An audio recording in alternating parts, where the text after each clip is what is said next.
अब हम जो एक्सरसाइज है हमारे पास 3.1 उसका क्वेश्चन जो थर्ड है उसको हल करेंगे। कहता है इन अनुपातों की तुलना कर ज्ञात कीजिए कि निम्नलिखित रैखिक समीकरणों के युग्म संगत हैं या असंगत। ध्यान रहे संगत वही होगा जिसका हल होता है, यानी कि जिसका या तो हमारे पास एक हल हो या अनेक हल हो। असंगत किसे कहते हैं? जिसका कोई हल नहीं होता, यानी कि असंगत किसको कहेंगे? जिसमें हमारे पास आंसर आता है समांतर।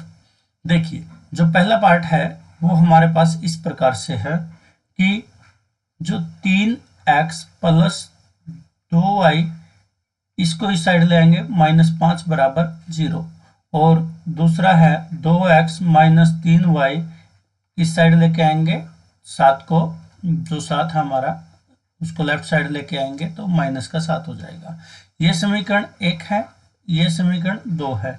हमें किसके साथ तुलना करनी है इसकी? a1x plus b1y plus c1 is equal to 0। ये समीकरण हम मान लेते हैं, मान के चलते हैं या माना। ये समीकरण 3 है। दूसरा है a2x plus b2y plus c2 is equal to 0। ये 4 है। एक और 3 वह 2 और 4 में तुलना करने पर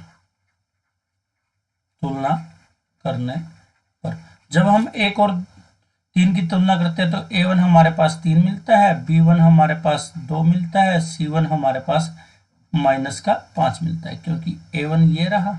x और x वाले की तुलना करते हैं तो 3x के आगे है a1, x के आगे y के आगे 2 है, यहाँ b1 है, c1 क्या है? -5 है। इसी प्रकार से a2 क्या होगा हमारा? 2, b2 क्या होगा हमारा? 3 माइनस का, और c2 क्या होगा हमारा? -7। फिर हम क्या करते हैं? a1 बाई a2 निकालते हैं तो उसका आंसर आएगा 3/2, और कटता नहीं है तो फिर b1 बाई b2 निकालते हैं, उसका आंसर होगा 2/-3, यानी कि -2/3। क्या ये दोनों बराबर हैं? नहीं, ये दोनों बराबर नहीं है। a1 बाई a2 बराबर नहीं है b1 बाई b2। तो इसका जो हल होगा वो अद्वितीय होगा। क्या हुआ? अद्वितीय हल। अद्वितीय हल है तो ये क्या होगा? संगत होगा। इसी प्रकार से हम सेकंड पार्ट को करते हैं। सेकंड पार्ट को आप आराम से कर लोगे, मैं थर्ड पार्ट करा देता हूं। थर्ड पार्ट आपका क्या है? वो 3/2x प्लस 5/3y बराबर 7 है। देखिए जब भी फ्रैक्शन वाले या बटा वाले क्वेश्चन आते हैं, भिन्न वाले आते हैं, तो उनमें एलसीएम ले लेते हैं। एलसीएम क्या होगा कि जो 2 और 3 की गुना कर लीजिए, कितना आ जाएगा? 6। 3 की गुना इस 3 से कर दोगे तो 9x आ जाएगा हमारा, और 2 की गुना 5 से कर दोगे तो प्लस का 10y आ जाएगा, बराबर में क्या होगा? 7। और ये 9x प्लस 10y 6 भाग में है तो राइट साइड लेके जाएंगे तो मल्टीप्लाई में चला जाएगा, 6 7 42। तो इसी प्रकार से हमारे पास 9x प्लस 10y माइनस 42 हमारा इस साइड लेफ्ट साइड लेके आएंगे तो समीकरण 1 हो जाएगा। इसी प्रकार से समीकरण 2 को हम देखते हैं तो वो क्या है? 9x माइनस 10y बराबर 14 था, तो माइनस इस साइड लेके आए, -14 हो गया। तो ये समीकरण 2 हो गया। तो हम a को उसी प्रकार से a1 a2 b1 b2 और c1 c2 की तुलना करेंगे जैसे हमने पीछे लिखा। तो a1 हमारे पास क्या हुआ? 9 हुआ, b1 हमारे पास क्या है? 10 है, c1 हमारे पास क्या है? -42 है। तो इसी प्रकार से a2 हमारे पास 9 है, b2 हमारे पास क्या है? -10 है, और c2 क्या है हमारे पास? -14 है। a1 बाई a2 निकालते हैं तो क्या होगा? a1 बाई a2 यानी कि 9/9 कटने के बाद आंसर 1 आया। b1 बाई b2 हम जब निकालते हैं तो 10/-10 आता है, ये कटने के बाद आंसर -1 आएगा। 1 और -1 बराबर नहीं होते, इसका मतलब a1 बाई a2 बराबर नहीं है b1 बाई b2 के। तो ये अद्वितीय हल को दर्शाता है। अद्वितीय हल है तो हमारे पास क्या होगा? संगत आ जाएगा। इसी प्रकार से थर्ड पार्ट है और उसी प्रकार से फिफ्थ पार्ट है, ये दोनों एक जैसे हैं। मैं फिफ्थ पार्ट और करा देता हूं आपको। फिफ्थ पार्ट में क्या है कि फिफ्थ पार्ट में 4/3 x प्लस 2y बराबर 8 है।